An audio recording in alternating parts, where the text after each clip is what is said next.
started out as a one-time event has grown in popularity and demand. In 2010, the Air Force Heritage Flight Foundation joined with the United States Air Force to keep this popular program flying.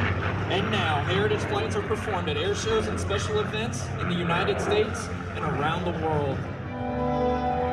Know that freedom requires a sacrifice.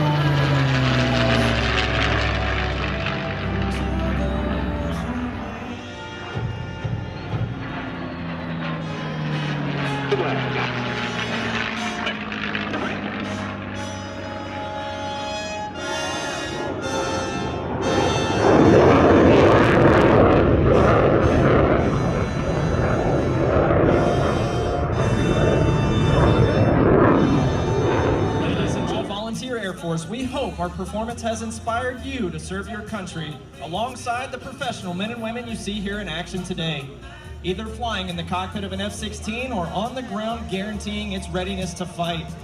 On behalf of the United States Air Force, the Commander of Air Combat Command, General Ken Wilsbach, and all the men and women of Air Combat Command, thank you for your attendance, patriotism, and support. And it's back to you, Rick. Josh, thank you.